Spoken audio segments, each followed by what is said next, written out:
Ce journal vous est offert par le FPI, Fonds des promotions de l'industrie, votre partenaire privilégié pour la réussite de vos projets.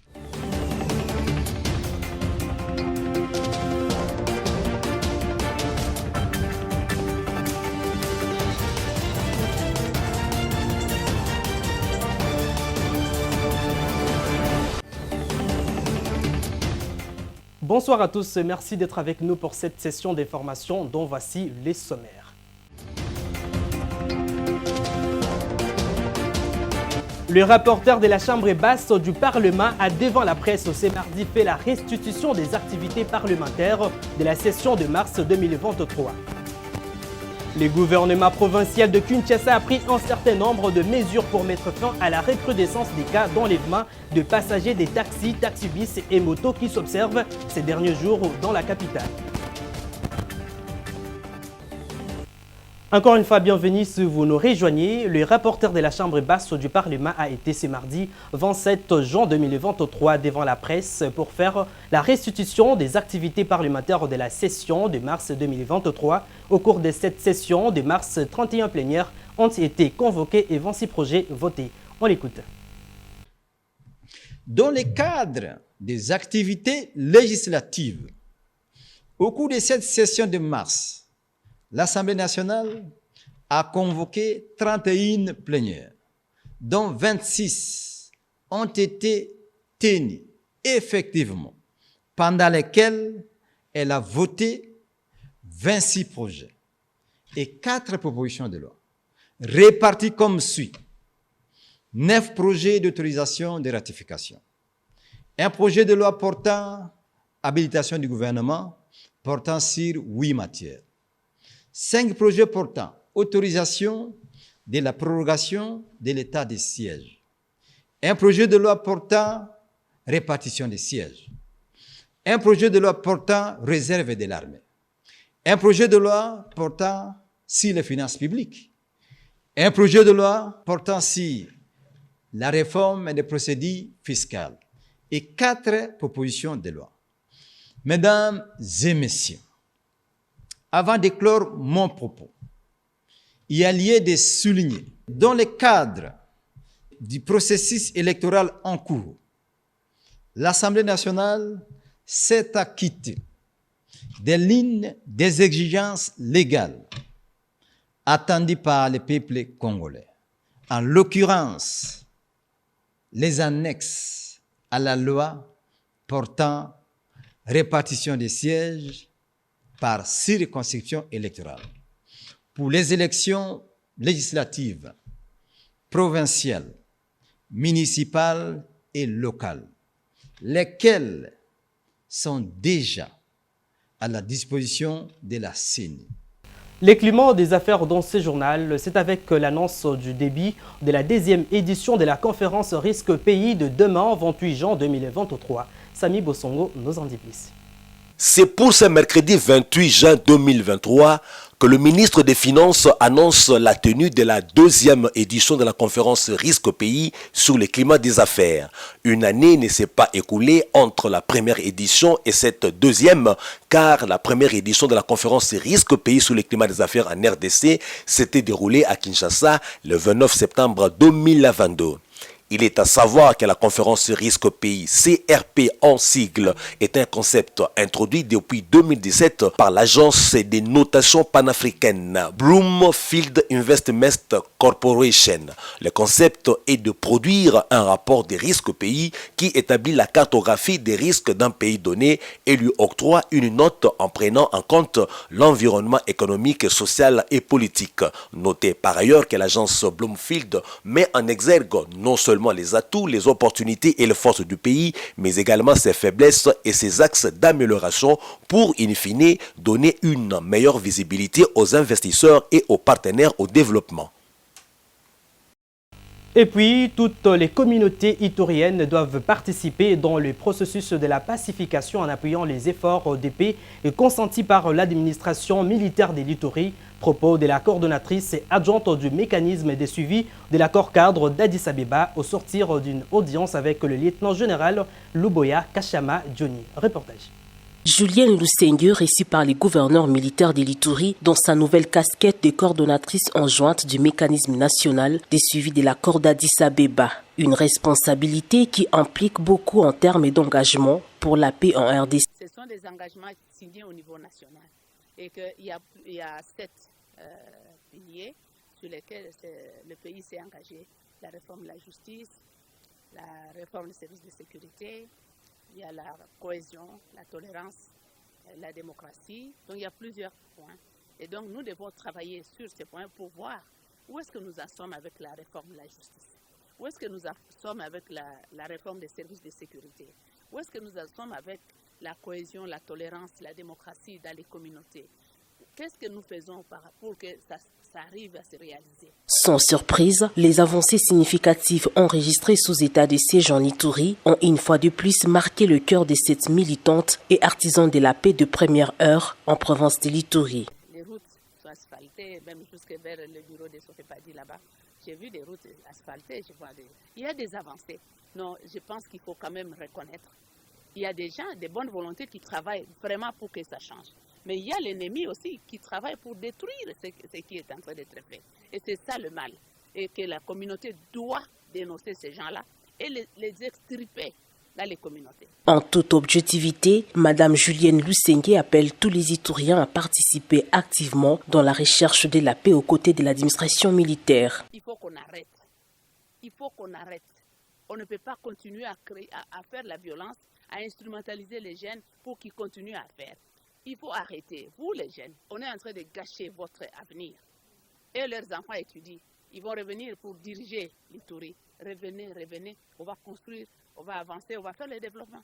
Notant que pendant son séjour, la coordonnatrice nationale de la Sofepadi tiendra une assemblée générale à l'issue de laquelle elle va passer les bâtons des commandements de la Sofepadi à une autre personne en vue de se concentrer totalement dans ses nouvelles fonctions au service de la nation congolaise. C'est dans l'idée d'appuyer les actions du chef de l'État Félix-Antoine Tshisekedi Tshilombo et en sa qualité des dignes filles de Bazuélé, la sénatrice Carole Aguito a séjourné à Bouta le lundi 26 juin 2023 pour palper personnellement l'état d'avancement de travaux des constructions du palais de justice de cette partie du pays. Suivez. En appui à la vision du chef de l'État Félix-Antoine Tshisekedi, celle de doter à la République des infrastructures modernes dans les 145 territoires, la sénatrice Carole Aguito, questeur de la Chambre haute et présidente nationale du parti Agir pour le Congo, a, ce lundi 26 juin 2023, effectué les déplacements de Bouta, chef-lieu du Bazuélé, pour inspecter les travaux de construction du palais de justice qui du reste n'a jamais existé, lancer ceux du futur siège de l'Assemblée provinciale du Bazuélé et du siège du Conseil national de la jeunesse.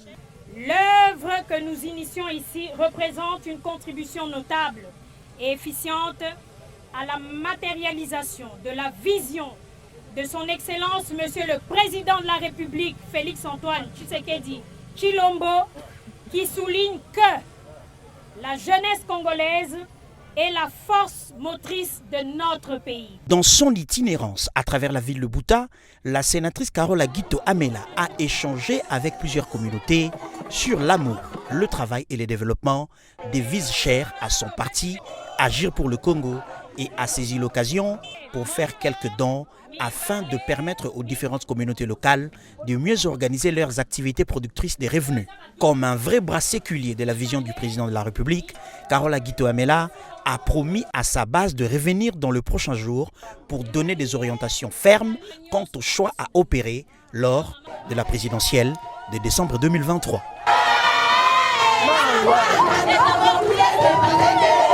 On en parle encore dans ce journal, la recrudescence des cas d'enlèvement de passagers des taxis, taxibus et motos qui s'observent ces derniers jours dans la capitale congolaise. Le gouvernement provincial de Kinshasa a pris lundi 26 juin 2023 un certain nombre de mesures pour mettre fin à ces phénomènes. Depuis un temps, il s'observe sur les artères de la capitale congolaise une recrudescence des cas d'enlèvement de passagers des taxis, taxibus et motos par de personnes non autrement identifiées qui volent et extorquent le bien de paisibles citoyens. Cette situation déplorable qui crée insécurité et psychose dans la ville de Kinshasa perturbent sensiblement la libre circulation des Kinoises et Kinois. Et dans ces communiqués du gouvernement provincial de Kinshasa, plusieurs mesures ont été prises pour lutter contre ces fléaux, parmi lesquels l'interdiction de circulation des taxis avec vitres teintées, le respect de la limitation du nombre de passagers, essentiellement pour les taxis et les motos, l'affichage visible par le taxi, taxibus et moto du numéro d'identification, les signalements par les transporteurs des intrus dans leur corporation. Par ailleurs, l'exécutif provincial de Kinshasa invite à la vigilance et à dénoncer tous les suspects et leurs complices qui s'évertuent à troubler la quiétude de la population quinoise afin que ces derniers subissent la rigueur de la loi. Réagissant aux mesures prises par le gouvernement provincial de Kinshasa, certains Quinois rencontrés par votre rédaction saluent cette décision et demandent en même temps au gouvernement de continuer à faire les suivis afin de mettre fin à ces phénomènes. Suivez. À saluer la décision du gouvernement provincial de la ville de Kinshasa. Vraiment, papa, je suis gentil, Ngobila. Vous avez raisonné, Bisso. Vous avez raisonné, Makamate, pour dernièrement. Vous avez enlevé camarade de Bisso, vous avez enlevé côté il y a chantier naval, sur poids lourd. Vraiment, toujours déplorer ma casse. Le comportement de la Bisso, ou la Biwana. Pour la Bisso, surtout le chauffeur. Tout ça, mon mutuka est bien numéroté. Il y a peut-être un numéro. Il y a un taxi jaune. Couleur est partout jaune. En tout cas, vraiment, on a salué la décision. Mais on a lancé un appel. On a bandeko. Biso to ba chauffeur. Bobo mela biso nde musala. Makambo enlèvement mingi zo salima na ba taxi parce que taxi est comme une idée ya vitre fumée. Or que nde toyebi na ba pays mosusu et loko zo sala transport au peuple azo matana kati. Jamais eko sala vitre fumée na kati. Na ba taxi est comme vitre fumée. Na moi yango ekobimate. Ekobima partir à 18h. Ekomotambola na nzela.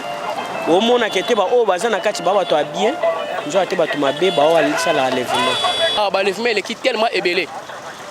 Donc na mokano gouverneur azui et gouvernement congolais et ali mokano moka malam. Population to se plateau beti maboko. Mais suivi et à la raté. Tango bozui mesure moko boye.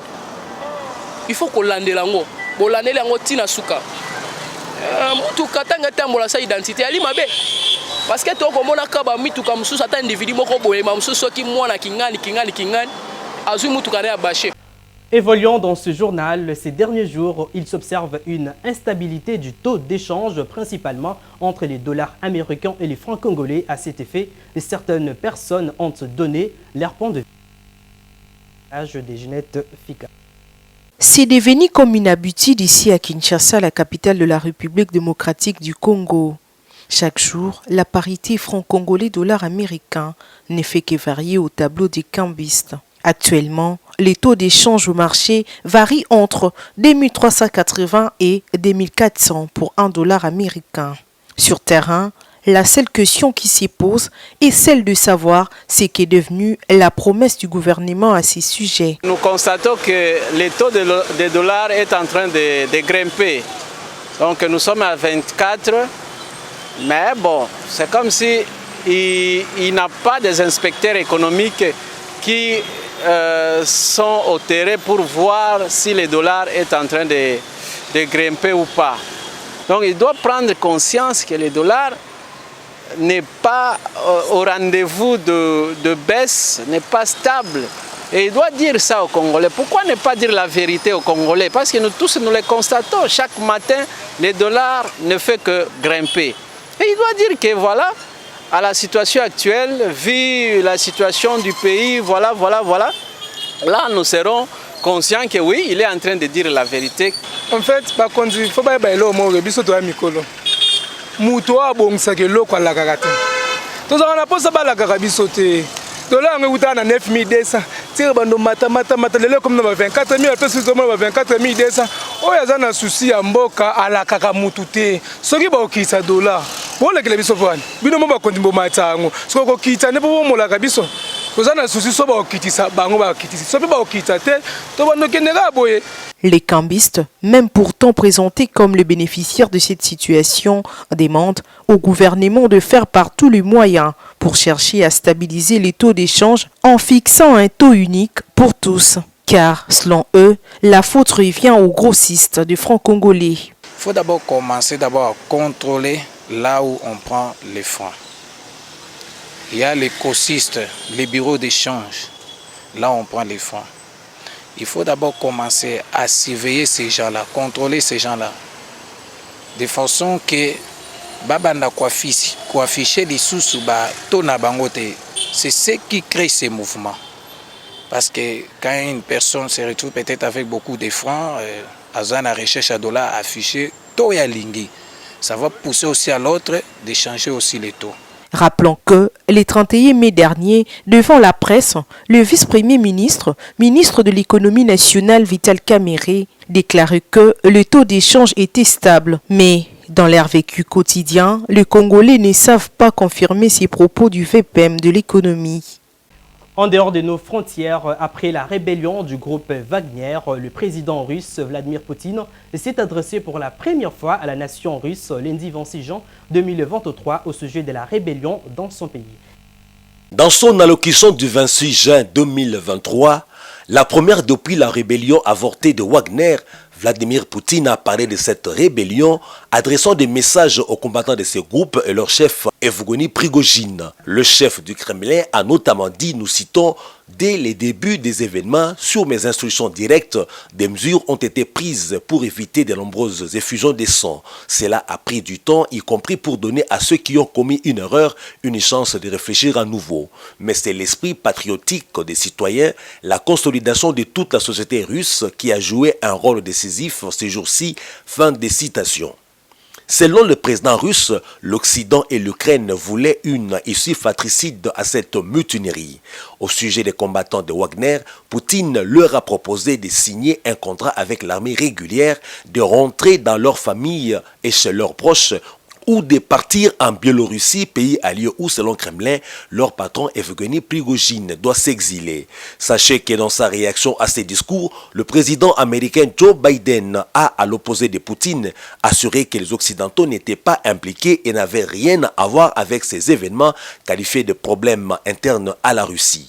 Après ces discours, dans une réunion dont un court segment a été diffusé à la télévision russe, Vladimir Poutine a remercié les responsables de la sécurité de l'État pour leur travail lors de la rébellion de Wagner. La réunion s'était tenue en présence du ministre de la Défense Sergueï Shoïgu, mais en l'absence du chef d'état-major Valery Gerasimov. Ces deux cadres de l'armée russe sont les ennemis déclarés du chef de Wagner, Evgeny Prigojine. Et ce journal touche à sa fin, mais avant tout, les rappels des principaux titres. Le rapporteur de la Chambre basse du Parlement a devant la presse ce mardi fait la restitution des activités parlementaires de la session de mars 2023. Le gouvernement provincial de Kinshasa a pris un certain nombre de mesures pour mettre fin à la recrudescence des cas d'enlèvement de passagers des taxis, taxibus et motos qui s'observent ces derniers jours dans la capitale. Et voilà, ce journal est complètement terminé. Merci de l'avoir suivi.